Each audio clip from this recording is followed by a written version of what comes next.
एक घन की प्रत्येक भुजा k सेंटीमीटर बढ़ा दी जाती है ताकि इसकी सतह के कुल क्षेत्रफल में 44% की वृद्धि हो जाए। इसके आयतन में कितना परिवर्तन होगा? Each side of a cube is increased by k centimeter such that its total surface area is increased by 44%. What will be the change in its volume? चलिए क्यूब के वॉल्यूम और टोटल सरफेस से related ये question हमने लिया है, इसको हम लिख करके सॉल्व करते हैं। कुछ सॉल्यूशन हमने ऑलरेडी लिख के सॉल्व करने का प्रयास किया है। ये क्यूब का हमने पिक्चर बना दिया है, और अगर क्यूब का एक साइड को हम a सेंटीमीटर मान लें, तब के कंडीशन में वॉल्यूम ऑफ क्यूब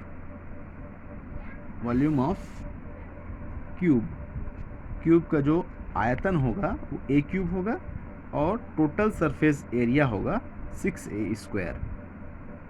क्यूब के 6 सरफेसेस होते हैं, एक सरफेस का area a multiplied by a, मतलब a² होता है एक सरफेस का एरिया। तो 6 सरफेसेस हैं तो 6a² हो जाएगा। तो ये टोटल सरफेस और वॉल्यूम का फॉर्मूला हमने लिख दिया। अब इसके बेस पर हम क्वेश्चन को सॉल्व करते हैं।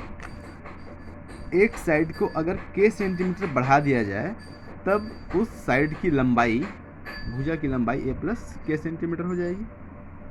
अब क्वेश्चन में जो दिया है उसको हमने मैथमेटिकल फॉर्म में लिख दिया कि k सेंटीमीटर बढ़ाने पर उसका टोटल सरफेस एरिया 44% बढ़ जाएगा।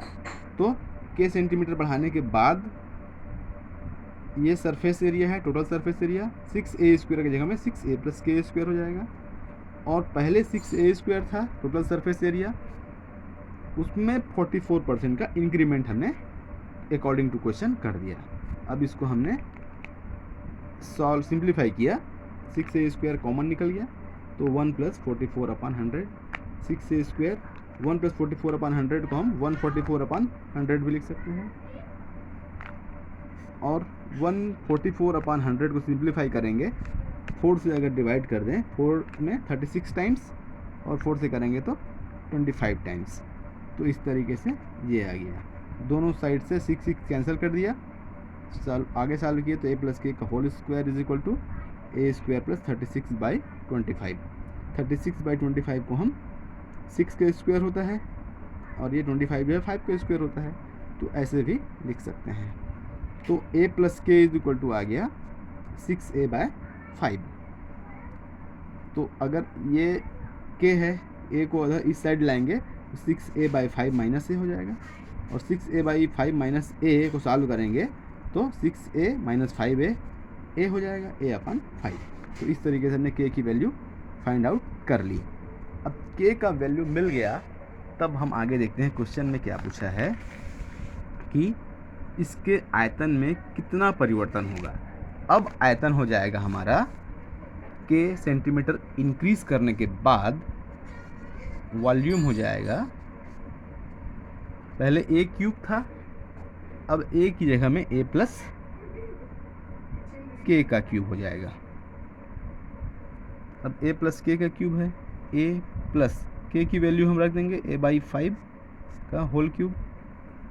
इसको और आगे हम सॉल्व करेंगे तो 5a प्लस a 6a/5 का होल क्यूब। इसको सॉल्व करेंगे, 6 का क्यूब होता है 6 multiplied by 6 multiplied by 6 is equal to होता है 216, और 5 का 5 मल्टीप्लाइड बाई 5 मल्टीप्लाइड 5 होता है 125a क्यूब। तो ये k सेंटीमीटर इंक्रीज करने के बाद जो वॉल्यूम हुआ वो ये आ गया। अब इसको 216 डिवाइडेड बाई 125 करने पर हमारा आता है, इसको डिवाइड करके आप देख लेंगे, 125 से 1 टाइम जाएगा और 1.728 इसको सॉल्व करने पे आ जाएगा, और ये है a क्यूब। और इसको अब और हम ब्रेकअप करके लिखें तो ऐसे भी लिख सकते हैं ए क्यूब प्लस 0.728 क्यूब। इसको 1.728 को हम 1 प्लस 0.728 ब्रेकअप कर दिया ताकि हमको समझने में आसानी हो। इसको और हम आगे लिखेंगे तो ऐसे भी लिख सकते हैं ए क्यूब प्लस 0.728 को हम समझने के लिए 72.8 डिवाइडेड बाई 100 भी लिख सकते हैं।